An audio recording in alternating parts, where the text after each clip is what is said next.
ایک بھائی نے مجھے ایک ویڈیو سینڈ کرتے ہوئے کہا کہ حضرت اس طرح مزارات اولیاء پر عرس منانا یا موج و مستی کرنا کیا ہے؟ ویڈیو کون سی ہے؟ پہلے ویڈیو آپ دیکھ لیں۔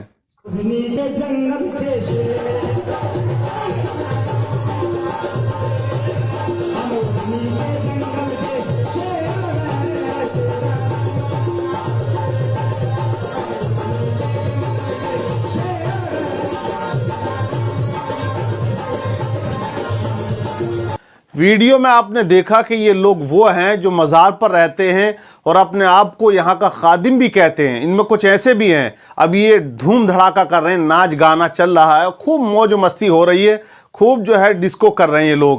تو یہ سب حرام ہے۔ اس طرح کسی مزار پر اگر ڈانس کیا جائے، ڈھول و تماشے بجائے جاتے ہیں، یہ سب حرام ہے۔ اب دیکھیے دوسرے فرقے کے جو لوگ ہوتے ہیں، دوسرے کیمپ کے جو لوگ ہوتے ہیں، وہ یہ کہتے ہیں یہ بریلویت ہے، یہ سنیت ہے۔ حالانکہ بریلویت اور سنیت کا اس سے دور دور تک کوئی لینا دینا نہیں ہے۔ اعلیٰ حضرت رحمت اللہ علیہ کے اگر ہم فتوے پڑھیں اور پڑھیں ان کی زندگی کو، پڑھیں ان کی کتابوں کو، تو پتہ ہمیں چل جائے گا کلیئری۔ امام احمد رضا خان فاضل بریلوی رحمت اللہ علیہ نے لکھا ہے یہ سب کچھ حرام ہے۔ آپ دیکھیں جس طرح سے آج مزارات اولیاء پر عورتوں کی حاضریاں ہو رہی ہیں، بے پردہ، فیشن، نہ جانے کیا کیا، ان تمام باتوں کو بھی اعلیٰ حضرت نے حرام لکھا ہے، لیکن یہ جوڑ دیا جاتا ہے سنیت سے، بریلویت سے۔ تو یہ نہ سنیت ہے نہ بریلویت ہے، اور نہ اس سے اللہ کا کوئی ولی خوش ہوگا۔ یہ کیا ہے؟ ناچ گانا جو بھی کرتے ہیں یہ سب جہالت ہے۔ جہالت سے اس کا لینا دینا، یہ وہ اونچی کوالٹی کے جاہل ہوتے ہیں جن کے بھیجے میں کھوپڑی میں کوئی بات شریعت کی آتی نہیں ہے۔ آپ سمجھانے جائے تو کہتے کہ آپ کی زندگی الگ ہے، ہماری زندگی الگ ہے، اللہ والوں کی زندگی الگ ہوتی ہے۔ اپنا آپ کو یہ اللہ والا بھی کہلاتے ہیں اور کہتے ہیں زبانوں سے، حالانکہ یہ جاہل قسم کے لوگ ہوتے ہیں۔ بے شمار مزارات ایسے ملتے ہیں جہاں پر عرس ہوتا ہے، عرس منایا جاتا ہے، لیکن وہ شریعت مطہرہ کے بالکل خلاف منایا جاتا ہے۔ جہاں شیخ چلی جیسا کوئی کلاکار ہے اس کو بلا کر نچاتے ہیں لوگ، قوالیاں کراتے مقابلے کے نام پر، لڑکی ہوتی ہے، لڑکا ہوتا ہے، اسٹیج لگا دیا جاتا ہے اور ایسی شاعری کی جاتی ہے جو طوفان بدتمیزی سے بھری ہوئی ہوتی ہے، لیکن اس کو کہتے کہ عرس ہو رہا دادا میاں کا۔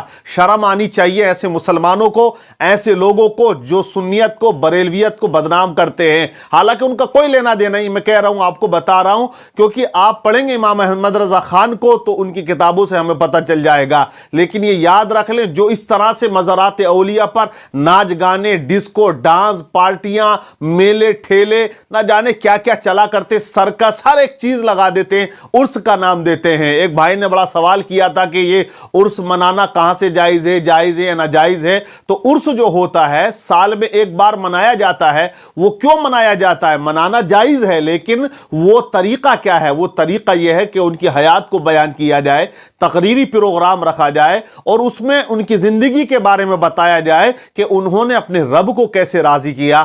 ہمیں بھی وہی کرنا ہے جو وہ بتا کر گئے ہیں کہ اللہ کی عبادت کی جائے، ان کی سیرت کو جو بیان کیا جاتا ہے۔ کسی بزرگ کا اگر عرس ہے، ان کی سوانح حیات اگر ہماری نگاہوں کے سامنے ہے، بیان کرتا ہے مقرر، تو وہ اس لیے تاکہ ان کے جو چاہنے والے ہیں، ماننے والے ہیں، آنے والے ہیں در پر، وہ سمجھ لیں کہ یہ ولایت کا عہدہ انہیں کیسے ملا ہے، اللہ کا قرب حاصل انہوں نے کیسے کیا ہے۔ تو ہمیں ان کے نقش قدم پر چلنا ہے۔ تو یہ سب چیزیں جو کی جاتی ہیں یہ سب ڈرامے بازی ہے۔ اسلام کا، مسلمانوں کا یا سنیت کا، بریلویت کا کوئی تعلق نہیں ہوتا۔ یہ بات یاد رکھ لیں، اور یہ بھی یاد رکھیں کہ ولی کون ہوتا ہے۔ بہت سے لوگ لمبی زلفیں، لمبے بال، لمبے جبے، ہاتھوں میں انگوٹھیاں بہت زیادہ پہن کر لمبی لمبی مالائیں ڈال لیتے، لوگ ولی سمجھتے ہیں، ان کو میاں سمجھنے لگتے ہیں۔ بے وقوف، اندھا، پاگل ہو گیا کہ عقل نہیں رکھتا۔ سمجھنا چاہیے ولی کون ہوتا ہے، ولی کی ڈیفینیشن کیا قرآن نے بیان کی ہے۔ جو پرہیزگار متقی ہوتا ہے وہ اللہ کا ولی ہوتا ہے۔ یہ پہلی کوالٹی ہوتی ہے،